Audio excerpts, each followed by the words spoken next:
Glórias a Deus. Mais uma vez eu quero saudar a amada igreja com a paz do Senhor. Glória a Deus.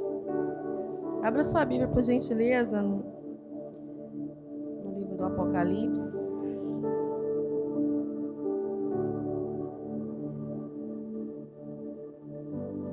Vamos ler o primeiro capítulo, irmãos. Depois a gente vai pular para o capítulo 3, tá? Apocalipse, primeiro capítulo.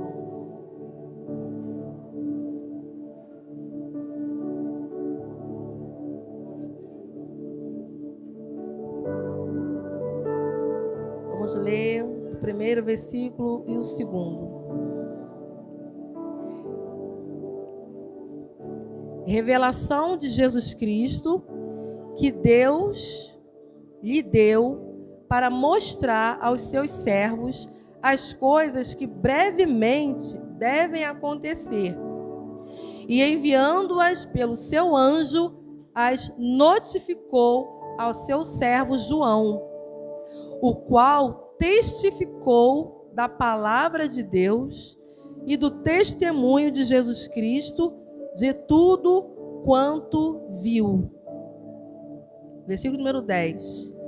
Eu, João, fui arrebatado em espírito no dia do Senhor, e ouvi por detrás de mim uma grande voz, como de trombeta. Versículo 11. Que dizia: o que vês, escreve-o num livro e envia-o a 7 igrejas: a Éfeso, a Esmirna, a Pérgamo, a Tiatira, a Sardes, a Filadélfia e a Laodiceia. Vamos pular para o capítulo 3.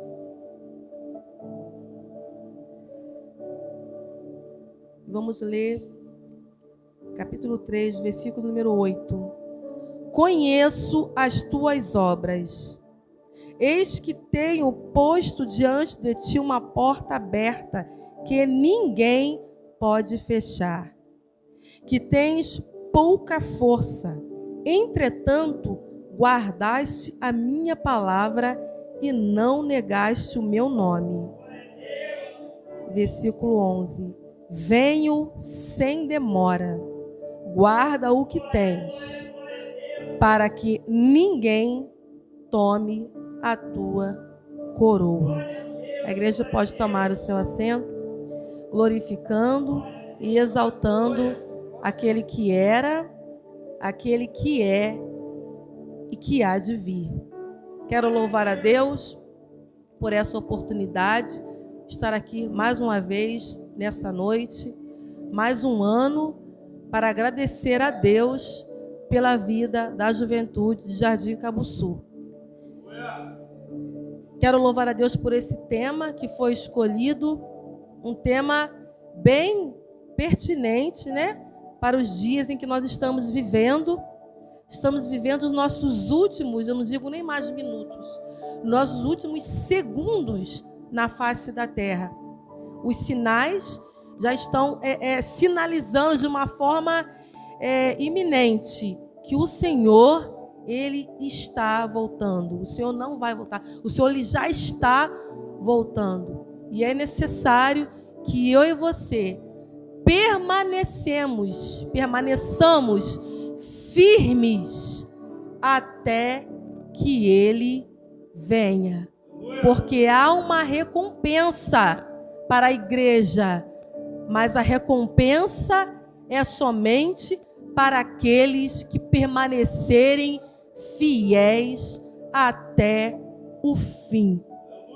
Então louvo o Senhor, porque aqui nessa noite há uma igreja que, independente das circunstâncias, independente do que tem vivido, independente dos ataques, independente das perseguições, independente das decepções, independente de tudo aquilo que tem se levantado para me parar, para te parar, escolheu, decidiu permanecer fiel até que Ele venha. Aleluia! Glórias a Deus. Irmãos, quando nós olhamos para o livro do Apocalipse, é um livro que, vamos ser sinceros, é quase que difícil, bem difícil, nós vermos temas que são extraídos do livro do Apocalipse. É um livro que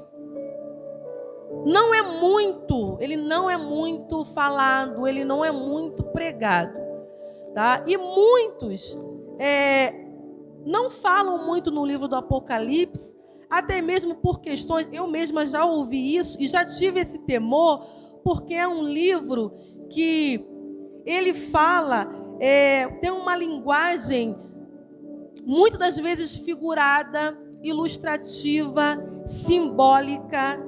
Então, muitos, às vezes, nos falta conhecimento de algumas figuras de linguagem, de algumas ilustrações. Então, há um certo temor da parte de muitos em falar do livro do Apocalipse. Mas de uma coisa, eu e você temos a certeza. Embora é um livro que realmente tem algumas figuras, algumas ilustrações, mas acerca da vinda de Jesus, não há ilustração, não há figura de linguagem. Ele é taxativo e ele é claro para que eu e você venhamos entender que ele vem. Não existe figura de linguagem quando Jesus ele quer dizer que ele vem. E que eu e você precisamos estar prontos e preparados. Então não há simbologia para eu e você termos desculpas de falar: eu não entendi essa ilustração, eu não entendi essa linguagem, eu não entendi esse símbolo. Porque Jesus, no livro do Apocalipse, ele é claro em falar à sua igreja que ele cedo vem, guarda o que você tem para que ninguém tome a tua coroa. Então não tem como a Raquel falar: eu não entendi o que ele quis dizer. Não, ele disse que ele vem. E que eu e você precisamos guardar aquilo que nós recebemos dele, para que ninguém venha tomar a nossa coroa. E quando nós olhamos para o livro do Apocalipse, nós já lemos no primeiro capítulo que João, ele é levado até determinado lugar para que ele escrevesse esse livro. Então, quando nós olhamos para o livro do Apocalipse, nós vemos que João, ele foi usado por Deus, ele foi revelado por Deus para escrever cartas para determinadas 7 igrejas. Ou seja, pode-se chamar o livro do Apocalipse de uma carta. E toda carta, ela tem um remetente. Quem é das antigas aí sabe, né? Eu sou da época das cartas. A garotada aí não sabe o que é carta, né? Então a carta, ela tem um remetente, ela tem um destinatário, que é para quem ela está sendo enviada. E a carta também, ela tem uma mensagem, ela tem um propósito. Toda carta, ela tem um remetente, aquele que está escrevendo. Ela tem um destinatário, para quem ela está sendo enviada. E ela tem uma mensagem. E quando nós olhamos para a Bíblia Sagrada, não é diferente. Tudo que está escrito na Bíblia Sagrada, ela tem um remetente. Alguém inspirado pelo Espírito Santo escreveu. Ela tem um destinatário. E ela também tem um propósito. E quando nós olhamos para cá, para o livro do Apocalipse, ele foi escrito, o remetente, quem escreveu esse livro foi João, o apóstolo João. Só que João, ele não escreveu essa carta sentado numa escrivaninha, com um ar-condicionado. Não. João, ele não escreveu essa carta na sua poltrona. Também não. João, ele não escreveu essa carta numa cadeira, bem ali confortável, com alguém servindo água, servindo suquinho. Não. Essa carta ela foi escrita num período de grande perseguição à igreja na face da terra. Nós sabemos que a igreja ela foi fundada lá no livro dos Atos dos Apóstolos, certo? Certo. Depois do Pentecoste, ali a igreja ela foi fundada e a igreja começou a crescer. Logo, com o crescimento da igreja, irmã Samara, cresceu também, se levantou uma grande perseguição à igreja. Nós já aprendemos que começou a crescer, prepare-se para enfrentar as perseguições. Você está conseguindo entender, jovem, que Deus está falando comigo e com você nessa noite? Começou a crescer, começou a se destacar, começou a brilhar. Prepare-se para as retaliações. Prepare-se para enfrentar grandes perseguições. Assim foi com a igreja. E quando nós olhamos para a história da igreja, o que a gente entende? Começaram-se as perseguições? Vai parar. Mas não, a história da igreja nos ensina, irmão Felipe, que a perseguição, muito pelo contrário, ela não parou a igreja. Porque a perseguição não para aquele que Deus levantou, aquilo que Deus chamou, aquilo que Deus construiu, aquilo que Deus edificou. Então o que aconteceu? Com a perseguição, a igreja começou a se espalhar, porque a igreja começou a fugir das perseguições. Então, com essa fuga da igreja, a igreja ela começou, os irmãos, os nossos primórdios, os nossos irmãos, eles começaram a ir para outros lugares. Vamos dar um exemplo? Começou a perseguição em Jardim Cabuçu, vamos fugir para Queimados. Começou a perseguição em Queimados, vamos fugir para Nova Iguaçu. E para onde eles fugiam, a igreja ia junto, eles fundavam a igreja e ao invés de parar, a perseguição fez com que o evangelho se espalhasse. A perseguição não vai te parar. Os levantes não vão te parar. A perseguição não vai parar a igreja do Senhor. Muito pelo contrário, a perseguição fez com que a igreja crescesse. Os obstáculos, eles não podem nos parar. Os obstáculos, eles vêm para nos fazer crescer, para nos fazer avançar. Muitas vezes os obstáculos, eles vêm para me tirar, para te tirar da zona do conforto. Oh, aleluia, Deus está nesse lugar. Deus está nesse lugar. Muitas vezes Deus ele permite um desconforto para me tirar da minha zona de conforto, porque assim foi no início da igreja. Aquele desconforto, ao invés de paralisar a igreja, muito pelo contrário, fez com que os irmãos se locomovessem, saíssem das suas cidades, e o evangelho ele foi só crescendo. Os obstáculos, jovem, eles não vão te parar, eles vão te fazer crescer, eles vão fazer você amadurecer. Imagine se uma criança ficar 30 anos mamando no colo de uma mãe, ele não vai desenvolver.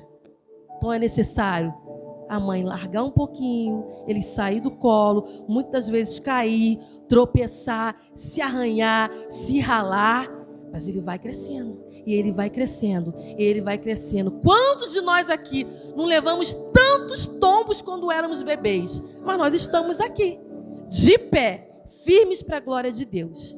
Então é necessário, muitas das vezes, o desconforto para que nós venhamos crescer.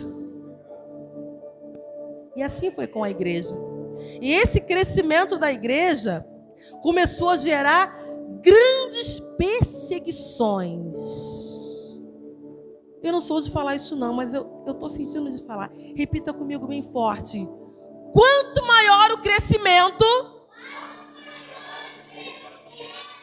maiores serão as perseguições. Espírito Santo, Deus está falando com alguém aqui nessa noite. E com essa perseguição, vários imperadores foram se levantando com leis severas contra os cristãos. Irmã Raquel, por que você está dando essa volta toda no contexto histórico? Porque a gente precisa entender a preciosidade que é essa palavra, que muitas das vezes hoje ela é desvalorizada. Às vezes nós lemos um livro de qualquer forma, nós não valorizamos esse livro sagrado. Nós precisamos entender que muitos pagaram com sangue, muitos pagaram com choro, para que eu e você tivéssemos acesso a esta palavra nessa noite. Nós precisamos valorizar a palavra de Deus, porque muitos pagaram com a sua própria vida, para que eu e você hoje tenhamos essa Bíblia na nossa mão. Então o livro do Apocalipse ele foi escrito nessa época de grande perseguição. A história da igreja vem dizer que o imperador romano ele sancionou oficialmente a tortura e o extermínio dos cristãos. Isso é perseguição, irmãos. Perseguição não é o colega de trabalho me olhando de cara feia, não. Perseguição não é o vizinho falando bobagens quando eu passo na rua, não. Perseguição não é o irmão que não quer falar comigo. Irmãos, isso não é perseguição. Agora, tortura, extermínio, isso é perseguição. Então, o imperador Nero, ele sanciona essa lei. Tudo isso nessa época. E a história da igreja vem nos dizer que, não satisfeito, ele incendeia a cidade de Roma e coloca a culpa nos cristãos.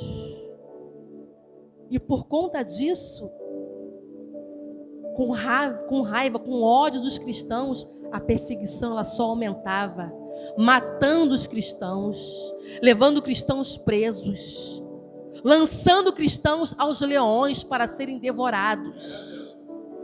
Irmão, se hoje uma carinha feia está parando uma multidão, se hoje eu pedir uma porta de emprego, Deus não me deu, eu estou largando tudo, eu estou chutando balde. Se hoje o pastor me troca de lugar, eu não quero mais saber do evangelho. Imagine o que é perseguição mesmo, hein? O que é perseguição mesmo, hein? Então a história da igreja vem nos dizer que, não satisfeito com toda essa perseguição, levantou-se uma lei nesta época, em que todos os imperadores deveriam ser adorados, reverenciados, idolatrados. E aqueles que não se prostrassem aos imperadores romanos, eles seriam presos, mortos, exilados. E no meio dessa leva de exilados, quem foi? Quem foi? Quem foi por não se prostrar? O apóstolo João. Por amor à palavra, ele foi levado preso à ilha de Patmos. Isso está inserido no primeiro capítulo que nós lemos, que ele fala: eu, João, na ilha de Patmos. Quando ele chega lá, e é bom lembrar, irmãos, que essa ilha, quando a gente fala ilha, eu, pelo menos Raquel, imagino o quê? Uma ilha em Búzios, uma ilha em Angra, as Maldivas, não é? Aquelas ilhas maravilhosas, aquelas praias maravilhosas, porque o que nós entendemos aqui como ilha, quando fala de ilha? Angra. Quem já foi na Ilha Grande? As melhores praias. Quando fala de ilha, é isso que a gente imagina. Mas quando nós vamos entender que ilha é essa, que João está escrevendo o livro do Apocalipse, nós aprendemos a valorizar mais essa palavra, irmãos. A ilha de Patmos não tinha nem água. A ilha de Patmos, onde João, ele foi exilado por causa da palavra. era uma ilha só de rochas, só de pedras, onde os mais miseráveis, onde os ladrões, onde os mais miseráveis da sociedade, onde os delinquentes da época eram levados para fazer trabalhos, para prestar trabalhos escravos. Lá eles ficavam, lá muitos morriam, lá muitos eram lançados em cavernas. Para lá que o apóstolo João, ele foi levado por amor à palavra de Deus. E quando ele chega lá, que ele foi levado para lá por causa da palavra, porque ele pregava a palavra, porque ele vivia a palavra, porque ele pregava do evangelho, porque ele falava de Jesus, ele foi levado para lá. O que eu aprendo com isso? Muitas das vezes, eu e você seremos levados, lançados a lugares desconfortáveis, simplesmente por amor à palavra. Mas há um conforto, porque seja qual for o lugar que eu e você sejamos lançados pela palavra, o dono da palavra, ele vai conosco. Eu vou repetir isso aqui. Seja qual for o lugar que você está sendo lançado por causa da palavra, não fique triste. O dono da palavra, ele vai comigo e ele vai com você. Por que eu estou falando isso? Porque muitas das vezes, jovem, você pode ser lançado também em cavernas. Você pode ser exilado no meio dos seus amigos por amor à palavra. Você pode ser taxado de antiquado, de antiquada, de ridículo, de ridícula, de quadrado, de quadrada, simplesmente por amor à palavra. Você pode não ser mais convidada para estar em alguns lugares por amor à palavra. Você pode não ser mais convidada para estar em algumas reuniões, em algumas resenhas, não é assim que se fala? Por amor à palavra. Você não será mais bem-vinda, muitas das vezes, é até em ambientes familiares, por amor à palavra. Não vamos chamar ela não. Ah, ela é chata. Não vamos chamar ela não, porque ela vai vir com essa coisa de Bíblia, essa coisa de Deus. Não vamos chamar ele não, porque ele vai querer orar. Não vamos chamar ele não. Não vamos chamar. E assim vamos sendo exilados de alguns lugares por amor à palavra. Mas seja onde você estiver, por amor à palavra, Deus, ele está com você. Você não está sozinho. E quando ele chega ali, irmãos, que talvez eu e você íamos chegar lá, íamos reclamar muito. Tá vendo? Olha o que eu recebo em troca. Fui ser fiel, olha onde é que eu estou. Olha onde é que eu fui lançado. Ele iria reclamar, mas não, muito pelo contrário. João, ao chegar lá, ele diz que ele ouve uma grande voz por detrás dele, como uma trombeta. João estava lá, mas os seus ouvidos estavam sensíveis à voz do Espírito Santo de Deus. Não importa o lugar em que você esteja, não importa o lugar em que te lancem, não perca a sensibilidade de ouvir a voz do Espírito Santo de Deus. Ele estava num lugar desconfortável, ele estava num lugar desfavorável, mas isso não impediu que ele ouvisse a voz de Deus. O que pode impedir que você ouça a voz de Deus? O que é que pode impedir que você seja sensível à voz do Espírito Santo de Deus?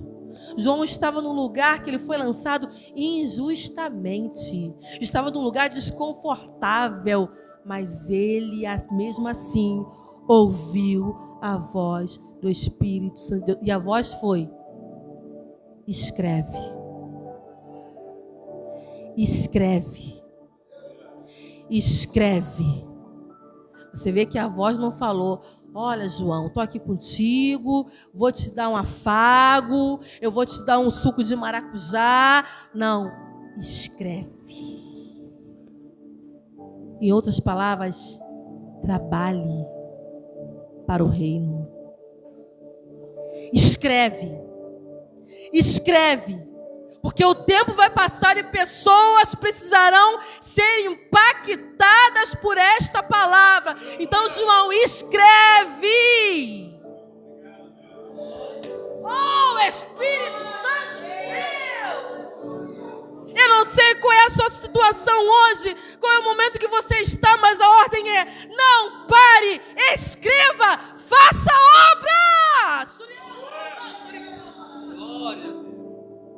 Porque não é sobre você, não é sobre mim, é sobre o reino, é sobre vidas, é sobre pessoas que precisam ser impactadas com aquilo que o Senhor colocou na minha e na sua mão.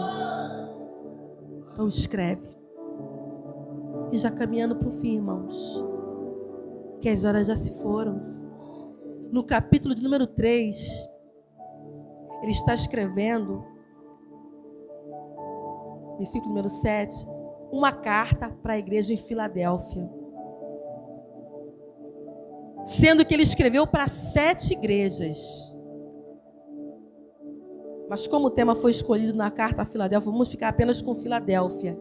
E por que para 7 igrejas? Porque 7, segundo a Bíblia, é o número da plenitude.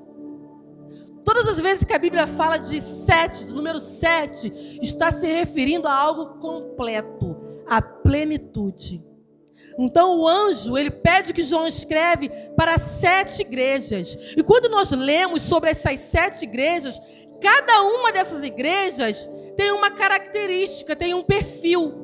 Ou seja, quando eu e você como igreja hoje lemos sobre essas igrejas, nós podemos, através do perfil dessas igrejas, entender e saber qual é a nossa posição diante de Deus. Porque o perfil das igrejas não muda.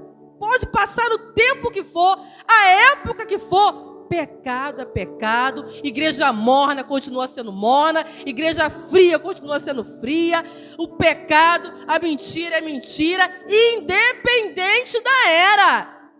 Então cada uma dessas igrejas, ela tem um perfil. E para cada uma dessas igrejas teve um conselho, uma exortação, um consolo, um conforto. E para a igreja de Filadélfia, que é onde o tema foi escolhido, ele começa escrevendo de uma forma tremenda.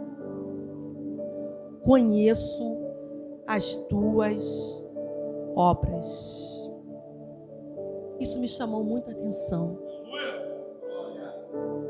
O Senhor me conhece. O Senhor te conhece. Muitas das vezes o nosso pai pode não nos conhecer. A nossa mãe pode não nos conhecer. O marido pode não conhecer totalmente. A esposa acha que conhece, mas ninguém conhece ninguém totalmente. Mas o Senhor, Ele fala para mim e para você nessa noite: eu te conheço e eu conheço as tuas obras. E é muito bom nós sabermos que nós temos um Deus que nos conhece. Conhece as nossas fraquezas, conhece as nossas dificuldades, conhece as nossas aflições, conhece os nossos questionamentos, conhece as nossas dores. Sabe aquelas dores que muitas das vezes nós escondemos com um sorriso, que muitas das vezes ninguém sabe que nós temos aquela dor? O Senhor, Ele sabe, e Ele tem o remédio para nos curar nessa noite. Então ele começa falando com essa igreja: eu conheço as tuas obras, e eis que tenho posto diante de ti uma porta aberta que ninguém pode fechar. Ou seja, o que eu tenho para você ninguém pode tomar. Essa porta aberta fala de uma oportunidade que o Senhor coloca diante de mim, diante de você, e que ninguém, não há inferno, não há potestade, não há demônio que tire aquilo que o Senhor tem para minha e para a sua vida. Aleluia. Que tens pouca força. Essa expressão também me chamou a atenção. Ele olha para a igreja de Filadélfia e fala: eu te conheço. Eu conheço as tuas obras. Obras fala daquilo que nós fazemos. Que muitas das vezes, por mais bem feito que seja, às vezes não somos reconhecidos. Às vezes esperamos até reconhecimento humano, mas não vai vir. Mas através dessa palavra, às vezes o homem pode não ver, mas Deus, ele vê. Eu conheço as tuas obras. Eu conheço aquilo que você faz. Ainda que ninguém reconheça, eu conheço as suas obras. E mesmo tendo pouca força, entenda que o anjo não chama a igreja de fraca. E às vezes você entrou aqui nessa noite até se achando fraca, mas há uma diferença. Fraca é uma coisa, pouca força é outra. Pouca força quer dizer, tem pouco, mas eu estou caminhando. Não tenho muito, mas eu estou caminhando. Não tenho muito, mas eu estou me esforçando. Não tenho muito, mas eu estou me apresentando. Não tenho muito, mas eu não paro. Não tenho muito, mas eu não largo. Não tenho muito, mas eu resisto. Não tenho muito, mas eu cheguei até aqui nessa noite para ouvir essa palavra. Então alguém pode olhar para você e falar assim: é fraca, é fraco. Porque eu ouvi essa palavra. Eu ouvi essa palavra uma vez. Eu sempre fui uma adolescente, jovem. Até hoje estou mais madura um pouco, mas eu chorava por qualquer coisa. Mas chorava mesmo. Mas chorava de chorar. E uma vez alguém falou isso para mim. Essa palavra me marcou. Você é muito fraca porque você chora à toa. Tem palavras que marcam, né? Às vezes não é nem tanta palavra, é quem falou aquela palavra. Talvez você entrou aqui nessa noite também com uma palavra que alguém falou para você. Talvez até a mesma palavra que eu ouvi. Você é fraca. Mas Deus, ele não te chama de fraca. Ele fala: eu te conheço. Você tem pouca força. É diferente de fraca.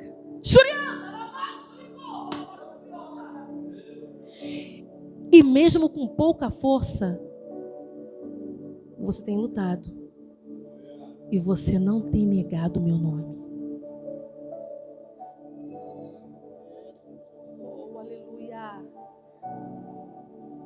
Deus, ele te conhece. Ele sabe que às vezes você olha para alguns ditos bam, os fortão espirituais que tem, se acham. Às vezes nós olhamos assim: meu Deus, quando eu vou chegar nesse patamar? Mas ó, tem um louvor que fala assim: olhai para o Cordeiro de Deus, olhai para o Cordeiro de Deus, porque só Ele vos pode salvar. Olhai para o Cordeiro de Deus, porque Ele sim é a nossa força, Ele sim é o nosso consolo, nele sim nós encontramos força para continuar. Então, não fica olhando para aqueles que se acham fortão, não. Que às vezes a gente quer chegar num patamar. Não. Esse texto, ele falou muito ao meu coração e fala com você nessa noite. O Senhor, ele sabe que eu e você não somos fortes. Entretanto, com a nossa pouca força, nós estamos nos esforçando para não negar o nome dele até que ele venha. E por conta disso, o versículo 10 fala assim: mesmo com a sua pouca força, você guardaste a palavra da minha perseverança. Eu te guardarei da hora da provação que há de vir sobre o mundo inteiro, para pôr à prova os que habitam sobre a terra. Versículo 11: venho sem demora, guarda o que tens, para que ninguém tome a tua coroa. E eu finalizo essa palavra. A igreja pode se colocar de pé em nome de Jesus. Eu finalizo essa palavra, irmãos, falando do propósito do livro de Apocalipse. O remetente foi o apóstolo João, destinado às 7 igrejas da Ásia. O propósito, a mensagem, além de ser uma mensagem de exortação, mas era também uma mensagem de perseverança. Porque foi um livro escrito no momento de grande perseguição. Mas em meio à perseguição, a ordem era: perseverem.